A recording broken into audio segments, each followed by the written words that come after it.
J'ai l'immense plaisir d'être invité dans des clubs photo à titre de conférencier ou encore de juge formateur.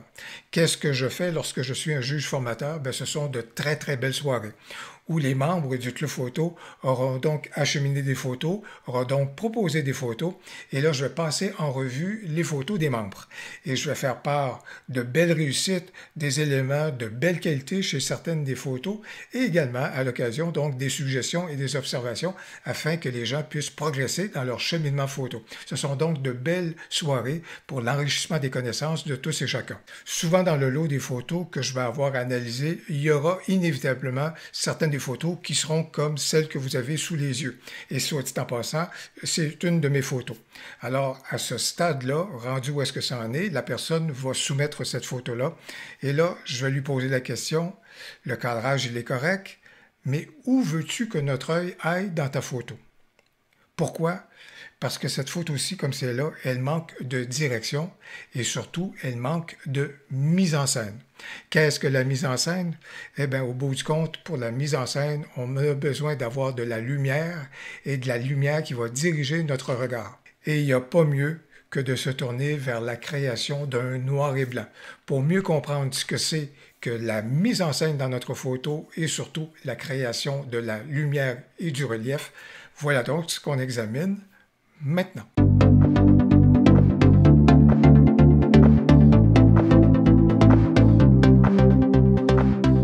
Bonjour, mon nom est Louis Lavoie, je suis l'auteur du blog et de la chaîne fairedelabellephoto.com. C'est une chaîne qui s'applique à partager avec vous des trucs, des conseils, des astuces de même que des découvertes afin que vous puissiez progresser dans le domaine de la photo.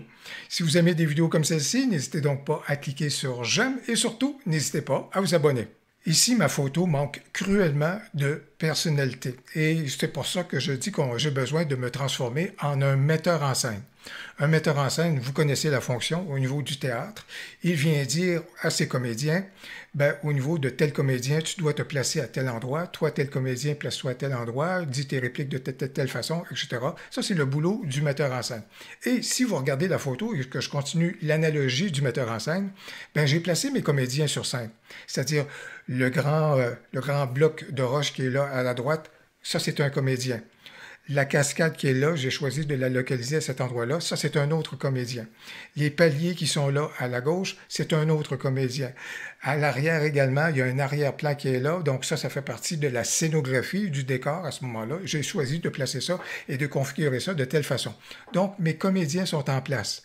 Mais même s'ils sont en place, ça manque de lumière. En fait, j'ai besoin de donner de la personnalité à ma mise en scène, à mon tableau qui est là sur la scène. Comment j'y parviens?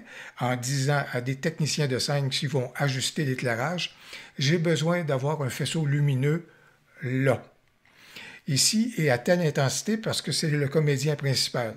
Non, ici, j'ai besoin d'avoir un faisceau lumineux, mais plus léger parce que je ne veux pas, si vous voulez, que ça détourne l'attention du comédien principal. Non, ici, on laisse ça dans la pénombre. Non, ici, je veux ça dans le noir complet, et ainsi de suite. Voilà comment on fait de la mise en scène dans notre photo. Et justement, si on réalise un noir et blanc, c'est parce qu'en soustrayant la couleur, ça nous amène à travailler surtout sur des masses et de la lumière. Et c'est beaucoup plus intéressant lorsqu'on retire la couleur qui est juste un aimant pour notre œil. Alors c'est pourquoi on va transformer cette photo-ci en noir et blanc, mais en apportant des zones de lumière et d'ombre à ce moment-là pour créer du relief et créer une mise en scène. J'ai apporté quelques retouches au niveau des tons, des retouches de base, et juste avant de basculer au niveau du noir et blanc, je veux me tourner vers le ciel pour lui donner un peu plus de matière, parce que surtout lorsqu'on crée un noir et blanc, c'est important d'avoir un ciel qui a passablement de personnalité, et je suis capable d'aller chercher un peu plus de personnalité au niveau du ciel. Et ça va me permettre de partager avec vous une astuce au niveau de vos masques au chapitre du ciel. C'est vraiment un truc là, qui est assez inusité, je vous dirais. Alors, je me tourne vers Lightroom et je lui demande de créer un masque, donc au niveau du ciel, et Lightroom opère, et voilà donc la création du masque qui a été donc apporté. Je vais zoomer dans la photo juste pour vous montrer un élément. Vous voyez ici le masque qui a été créé et vous voyez comment le masque déborde actuellement sur les arbres. Je vous invite à mémoriser donc le fait que ça déborde sur les arbres et vous voyez exactement à quel endroit comme c'est là. Et si je me déplace un tout petit peu dans ma photo, ça l'a également débordé sur ces arbres-ci. Alors vous voyez donc la résultante là. Et là, je vais revenir à cet endroit-ci. Et là, je vais vous montrer l'astuce en question. Vous avez bien donc noté la chose. Regardez bien ce qu'on est capable de faire pour améliorer le masque en question, pour faire en sorte qu'il soit davantage confiné au ciel. Qu'est-ce que je vais faire? Je vais lui demander de soustraire donc un élément. Quel élément s'agit-il? Le ciel. J'ai créé un masque pour le ciel et là, je lui dis soustrais le ciel. Voici donc, évidemment, il n'y a plus de masque, sauf que l'élément qui a été apporté ici, qui s'appelle ciel 2, je vais lui demander d'inverser donc la réalisation. Et regardez comment le masque est beaucoup mieux réussi et beaucoup plus confiné au ciel. Vous vous souvenez comment le masque débordait sur les arbres en question?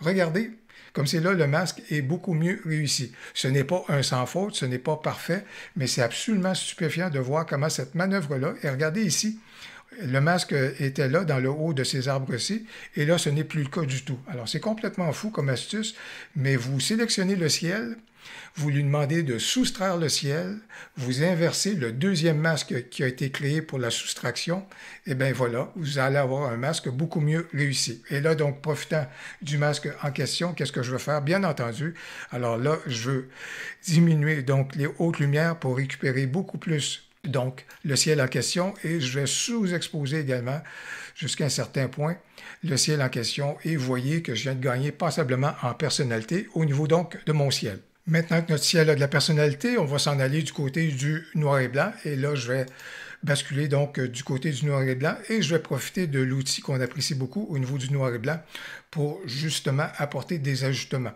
Je vous dirais que de façon générale, juste ici, je vais peut-être profiter du vert pour voir et diminuer un tout petit peu le vert, parce que j'aime bien au niveau du noir et blanc rendre le tout un petit peu plus dramatique. Alors ça, de ce côté-là, je vais profiter de cela comme c'est là.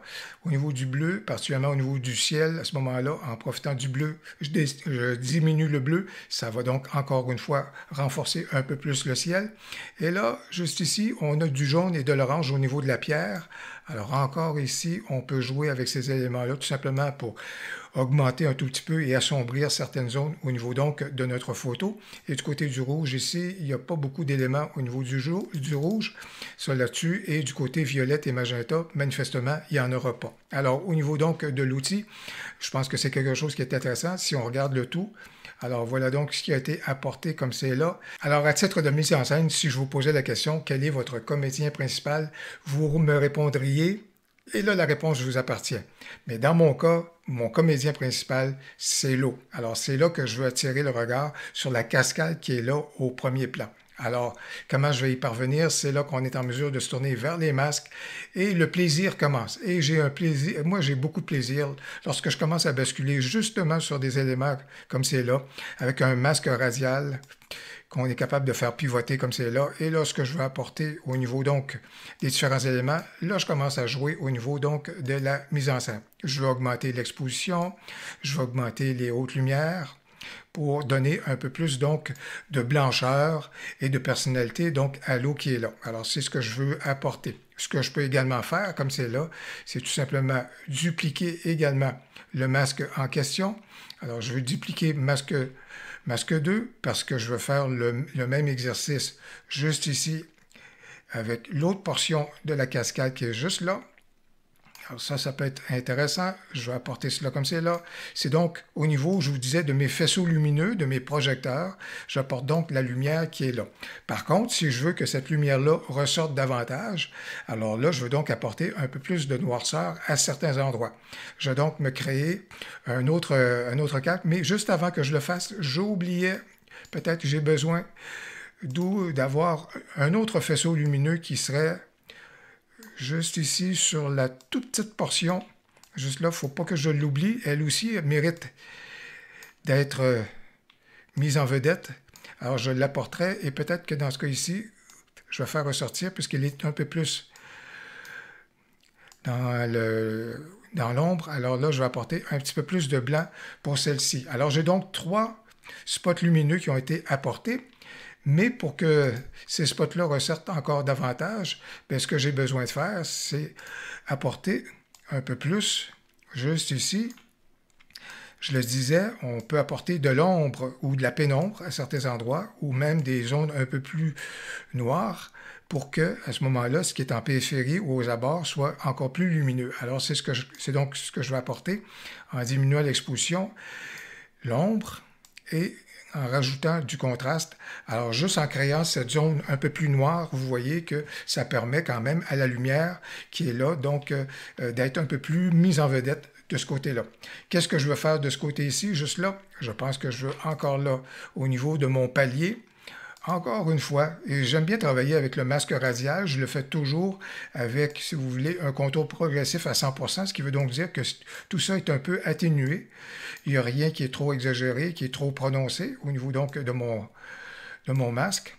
Alors, juste ici, qu'est-ce que j'ai le goût de faire avec le masque en question? Je vais juste l'étirer comme ça. Alors, peut-être lui apporter juste un tout petit peu plus de structure, ça pourrait être intéressant. Alors, clarté, texture. Alors, je vais apporter un peu plus comme ça. Par contre, je ne veux pas qu'il retienne l'attention trop, alors je vais donc diminuer les ombres. Je vais donc augmenter le contraste et je vais juste diminuer l'exposition un tout petit peu plus. Comme ça, notre œil sera un peu moins amené donc vers la gauche, mais va rester concentré sur la cascade. Si je m'en vais encore plus à la gauche, juste là, qu'est-ce que j'ai? Alors ici, toute cette portion-là qui est là, je n'ai pas besoin qu'elle retienne notre attention, alors je vais carrément me tourner vers un dégradé linéaire, un peu plus comme ça ici. Et là, qu'est-ce que je veux? Je veux carrément à ce moment-là que le tout retienne beaucoup moins notre attention. Je vais donc diminuer les ombres, diminuer l'exposition. Mais là, ce que je veux faire attention, c'est que je veux soustraire à ce masque-là, donc, bien sûr, le ciel. Parce que je ne veux pas que ce que je viens de faire vienne toucher le ciel. Alors, voyez donc, en soustrayant donc le ciel de mon masque, j'atteins donc, tout simplement, le masque va porter spécifiquement sur la zone de roche, là, qui était donc là, à la gauche complètement. Et là, on va poursuivre parce que mon comédien qui est juste ici, donc qui est le mur de roche qui est là, ben, on va tenter de lui donner encore là un peu plus de personnalité, puis voir quel rôle il va jouer dans l'ensemble de notre scène. Et les masques dans Lightroom, c'est vraiment un charme de travailler avec cette fonction-là parce que je vais profiter ici de la fonction au niveau objet pour lui demander de créer un masque donc sur le mur de roche qui est juste là. Vous voyez le masque en question. Je vois ici qu'il y a une ligne qui se fait. Donc, par mesure de précaution, je vais lui demander de soustraire le ciel. Regardez bien l'extrémité donc du mur de pierre. Et voilà donc, vous voyez comment ça a retiré une certaine section qui débordait donc sur le ciel. Et qu'est-ce que je veux faire avec tout cela? Je pense qu'encore ici, ce que je veux faire, c'est assombrir un peu ce mur-là pour que l'attention porte davantage. C'est une façon de créer du vignettage en amenant donc le regard davantage vers la cascade. Alors, au niveau des ombres, je veux diminuer cela. Par contre, je veux quand même profiter de mon masque pour augmenter la texture parce qu'il y a une texture qui est très intéressante sur le mur en question. Alors, voilà donc la façon que je suis capable de travailler. Et par la suite, je pourrais tenter également de créer, encore une fois, je vais profiter de l'outil au niveau donc de la création des objets, juste pour voir si Lightroom est en mesure de créer un masque donc en arrière-plan. Voilà donc sur une portion qui serait donc là. Je vais en profiter encore ici à ce moment-là pour que l'arrière-plan retienne beaucoup moins notre attention. Parce que c'est comme un décor que j'ai, c'est comme une toile de fond au niveau donc de mon décor. Alors, je veux que ça retienne un peu moins l'attention et je pourrais profiter d'un pinceau juste ici pour créer également un masque pour reprendre également le même rendu que je viens juste d'avoir au niveau de ma photo. Quoique c'est pas si mal, juste comme c'est là, en conservant le tout comme ça peut être actuellement. Alors, au niveau de ma photo, ce que je pourrais également regarder tout simplement pour voir si je pourrais pas améliorer un tout petit peu le rendu sur ce masque ici, je vous dirais, il y a un outil qui est très intéressant qui s'est rajouté au niveau des masques, c'est la courbe de tonalité. Et voici l'effet qu'on peut avoir si j'apporte encore là un élément de contraste, augmenter les hautes lumières, donc au niveau du rendu qui est là, tout en apportant un peu plus de contraste au niveau donc de la pierre qui est là. Je pense que c'est quelque chose qui peut être bien intéressant à ajouter, si vous voulez, donc au rendu qu'on a dans cette section-là de notre photo. Et pour compléter le tout, je vais refermer le tout juste ici.